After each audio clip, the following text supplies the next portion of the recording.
Bilang kalau ada anak-anak ini, saya bilang sama istri saya, yang saya lihat butuh untuk menikah, saya nggak butuh ijazahnya. Lebih baik bagi saya pribadi. Coba ibu renungin ya, jangan dipaksakan, bukan sebuah, ini ijtihad saya. Saya bilang saya lebih baik mendatangkan sepiring buat anak mantu saya di atas meja saya, sehingga anak saya aman, dibandingkan saya biarkan dia bergaul bebas. Ada banyak keluhan masuk ke HP saya soalnya. Ada mahasiswa yang mengatakan, Ustadz, kami ini sudah kena fitnah di kampus, nggak bisa tahan syahwat. Ada yang terus terang bahasa sama saya, laki-laki. Setiap lihat perempuan saya terganggu, akhirnya saya sering onani, bahasanya. Ini bahasa vulgar dia ya, tapi saya sampaikan agar kita paham. Ternyata ada anak-anak yang tidak bisa lagi membahasakan ke orang tuanya. Mau bicara nikah, mana bisa kau nikah? Kau mau berikan makan apa orang? Loh, subhanallah, gitu kan? Emang anda nggak bisa berikan makan anak mantunya? Sambil dibuatin program. Setelah itu program apa, diberikan modal, tapi anak ini sudah aman, tanggung jawab kita aman. Perhatikan hadis Nabi ya, siapa yang membina anaknya sampai menikah, baginya surga. Hadis ini artinya apa? Tugas kita sampai menikah, jangan disembarangin gitu. Kesian loh, kadang-kadang terutama anak laki-laki, umumnya anak perempuan biasanya masih dilepas oleh orang. Anak laki-laki dibiarin, nanti sudah sarjana nih, umurnya sudah 25 tahun, nanti nak, tunggu dulu punya rumah, tunggu dulu punya mobil. Ini umur berapa mau menikah? Kebutuhan biologis dia nggak bisa dibendung, nggak bisa dibendung. Itu sudah fitrah. Ini egois nih orang tuanya seperti ini, nggak boleh. Biarin menikah, gitu kan? Nanti sekolahnya nggak selesai, siapa yang bilang? Saya tahu ada teman-teman saya menikah waktu kami masih mahasiswa di Madinah, selesai itu prestasinya bagus, kuliah di Madinah, istrinya dibawa, bahkan ada yang sampai selesai S1 tuh punya anak di kota Madinah, ada. Tapi nggak ada masalah buat mereka, cuman hidupnya jauh lebih tentram gitu. Ada banyak kasus tuh saya berikan masukan jemaah saya, nikahkan anak-anak. Baik Ustadz, belum punya kerjaan, Anda punya pendapatan nggak? Punya. Baik, ini cari anak yang sepadan, yang bisa menikah dengan anak kita, yang bisa bimbing, sepadan sama dia lah, gitu kan? Bisa sefaham, sebahasa, insya Allah berdoa sama Allah, Allah akan tuntun. Setelah itu kita buatin program, banyak yang ikutin ini, akhirnya berhasil.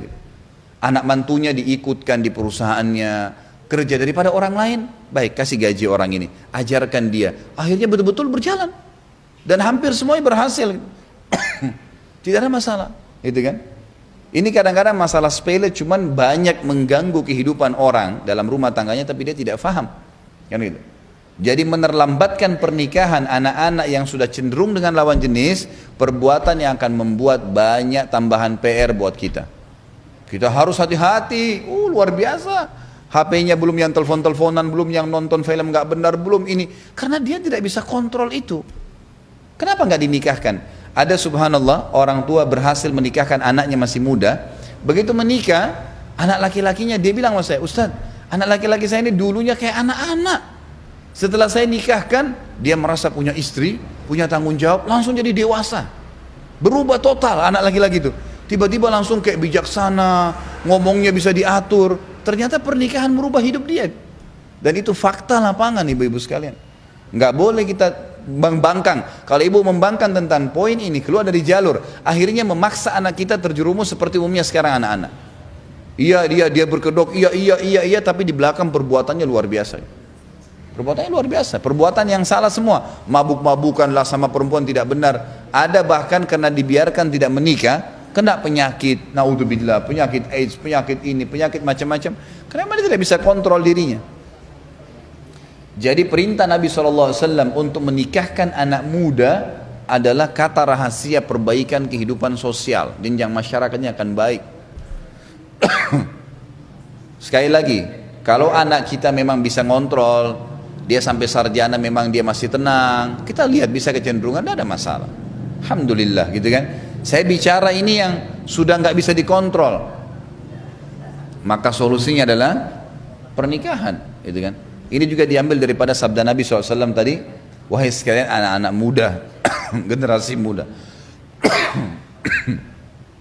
Saya tidak bicara menikah kecil ya, saya bicara menikah muda. Beda, gitu kan. Jadi menikahkan anak-anak kita yang muda, jenjang muda tuh dari balik ke atas, gitu kan. Saya sudah kasih tadi tolok ukurnya. Gitu. Jadi memang dia sudah dewasa, udah bisa membimbing, udah bisa dan segalanya itu seterusnya. Juga poin penting, anak-anak kalau mau menikah ibu-ibu sekalian, jangan diberikan kursus rumah tangga yang dia akan jalani 50-70 tahun dalam 1 jam. Ada orang tua, begitu mau malam pertama anaknya, sini nak, 1, 2, 3, 4, 5, 6, 7, 8, 100. Anaknya ini padat semua, yang mana yang dia mau jalanin? Bu, cicil. Loh iya, anak-anak perempuan, saya kasih contoh bagaimana saya coba di anak-anak saya. Anak saya masih SD, saya sudah sering bicara pernikahan dengan dia. Saya bicara pernikahan dalam arti kata apa? Globalnya. Nak, kamu perempuan, satu waktu kamu dewasa kamu akan menikah. Saya selalu menggunakan kata-kata menikah supaya dia faham kalau dia butuh laki-laki menikah, bukan yang lainnya. Dia udah paham dari kecil itu. Nanti, oh ini Umi lagi buat makanannya? Iya. Nanti kalau kamu juga menikah nak, kamu akan buatin suami kamu. Dia paham dari sekarang itu. Jadi poin demi poin, poin demi poin. Dia pada saat menikah, walaupun umur 17 tahun, 18 tahun sudah matang dia. Dia udah tahu. Jangan kursus padat 1 jam untuk 50 tahun. Nggak bisa. Ada orang gitu, dudukin anak perempuannya begini, kamu harus begini. Malam itu lah ya, belum dia tegang mau hadapin suaminya, malam itu nggak ngerti harus buat apa. Ini sudah padat poin-poinnya dan harus begini, kamu harus begini, kamu harus begitu. Nggak bisa. Cicil semua itu. Dari sekarang, dari kecil mereka sudah dibicarakan. Bukan aib dalam rumah tangga saya, Bu. Anak saya masih SD mengatakan, abati itu ayah. Kalau nanti saya menikah, dia bilang gitu, anak saya SD. Nanti saya begini ya, lebih baik dia ngomong sama kita ya, daripada dia ngomong sama temannya. Saya tanggapin positif. Istri saya pertama bilang, masa dia harus bicara masalah pernikahan masih SD? Biarin dia ngomong. Dan kita yang berikan penjelasan orang tuanya, pasti akan tepat jawabannya. Dibanding kalau dia, enggak kamu masih anak-anak, jangan ngomong itu.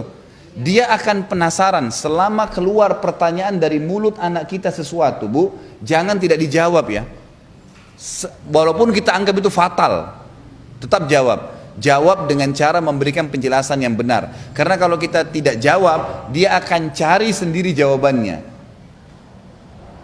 Anak saya pernah baca kalimat berhubungan biologis di sebuah tulisan begitu, saya tidak tahu di mana. Dia bilang sama istri saya, Umi apa sih itu berhubungan biologis?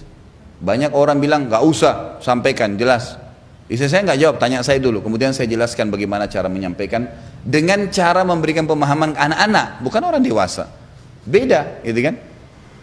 Dijelaskan dengan cara sederhana. Oh iya, sudah paham. Nah, kalau dia sudah punya jawaban, dia nggak akan cari ke orang lain. Yang jadi fatal ini, kalau dia dapat masalah biologis, masalah seksual dari teman-teman yang sepadan dengan dia. Coba kira-kira apa yang temannya tuntun? Kalau temannya tuntun bobrok, nonton ini kamu akan faham, misal, dia akan ikutin itu.